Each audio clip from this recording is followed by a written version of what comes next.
Well, a trial begins today for a man who calls himself Splitting the Sky. He was arrested a year ago in Calgary for attempting to make a citizen's arrest on former President George W. Bush. Since that time, he has been hailed by academics and professionals alike. And today we have one man here to talk about the trial, the implications, and more. Now, I spoke with him earlier, Professor Michel Chossudovsky, who supports Splitting the Sky, and here's what he had to say. Canadian law is very explicit on this matter.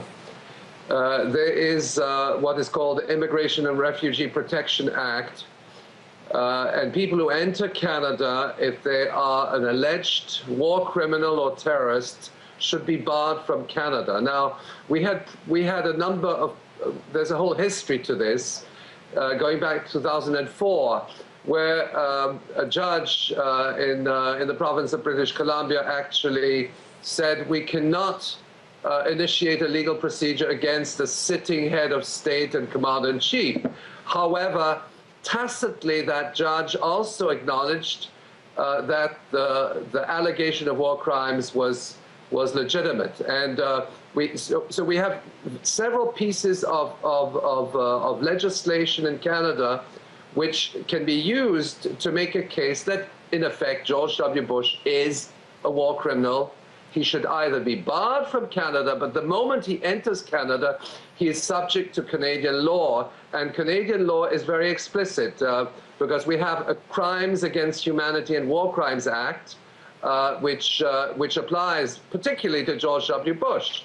Now, we also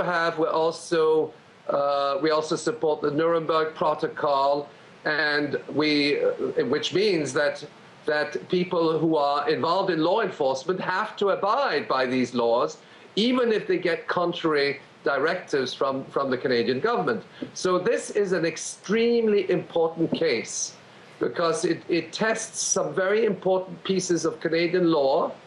And of course, we know that George W. Bush is a war criminal. He can't escape that. He's no longer president. But when he comes to Canada, he can be subject to arrest. And in this particular case, it is a citizen's arrest by Splitting the Sky, which is at stake in this lawsuit. Splitting the Sky actually first confronted the Calgary police and the Royal Canadian Mounted Police, the so-called Mounties, and said, you do your job. This is a war criminal. Under Canadian law, you have to actually arrest the guy. And then he undertook a citizen's arrest. Now, the whole concept of citizen's arrest is being debated. We are in a situation where heads of state and heads of government commit atrocities. We see what's happening in the U.S. Congress, where it is now possible even to go and assassinate an American citizen overseas and, alleged terrorists, et cetera, et cetera. All these are legal acts. So we're dealing with the criminalization of the state. We're dealing with a former head of state who is an alleged war criminal. And consequently, citizens now understand that they must use the law and enforce the law in a way which is consistent, and that these people cannot escape. Ultimately, they cannot escape indictment. And that is the message that Splitting the Sky is giving to us in Canada and around the world. George W. Bush is a war criminal.